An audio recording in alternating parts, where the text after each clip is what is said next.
un Natale diverso, un Natale di solidarietà. Oggi qui all'ospedale San Bortolo di Vicenza la presentazione del progetto. La Cassa Rurale d'Artigiana di Brendola ha destinato come donazione 4 sofisticate apparecchiature per altrettanti presidi ospedalieri dell'ULSS 8 Berica di Vicenza.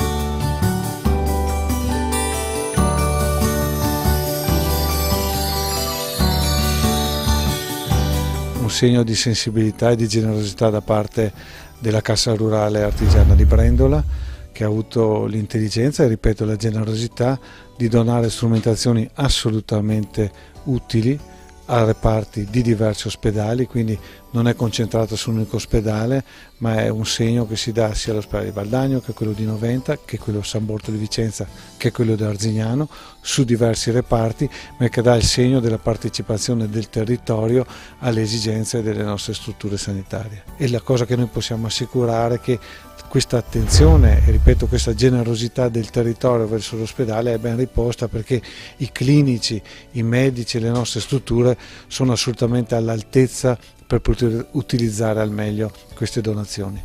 Presidente, l'iniziativa di oggi rientra tra gli scopi della Cassa Rurale d'Artigiana di Brendola, ma è una iniziativa che è stata suggerita da un socio. E questa è la cosa più bella, perché un socio, ma anche altri soci, così da un po' ci dicevano di fare un intervento importante sul territorio, e quella di quest'anno è questo, che la somma destinata agli omaggi per i soci, omaggi natalizi, quest'anno viene devoluta per la beneficenza, ma una beneficenza molto importante per questo territorio. Se pensiamo che l'ospedale di Arzignano, l'ospedale di Valdagno, l'ospedale di Noventa e di Vicenza, grazie a questa generosità, a questa donazione dei soci, potranno far conto di avere un apparecchio specifico in vari reparti che potrà essere a disposizione per la gente del nostro territorio. La salute è il primo valore, e io credo che allora abbiamo fatto anche quello che sono i nostri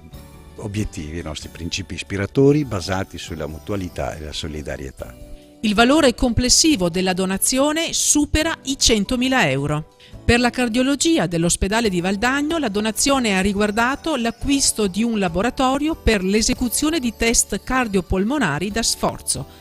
Riguarda invece il trattamento di molte tra le principali malattie delle vene il generatore di radiofrequenza donato alla chirurgia di Noventa Vicentina. Il reparto di nefrologia del San Bortolo di Vicenza ha ricevuto uno strumento diagnostico non invasivo per la valutazione clinica della pressione arteriosa e della rigidità arteriosa.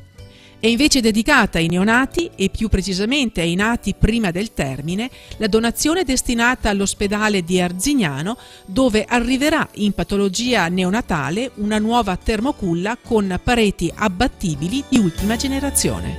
Questa collaborazione, diciamo così, inedita con una banca del territorio, a cosa può portare?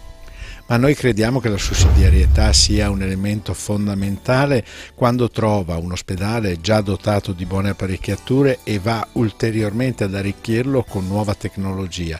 Credo che sia una situazione vincente da entrambe le parti, che in qualche modo fa capire alla gente che questo è un bene comune, e che quindi anche gli eventuali profitti della banca e lo sviluppo dell'economia possono risultare poi in un beneficio comune a vantaggio di tutti noi, ma soprattutto dei più deboli.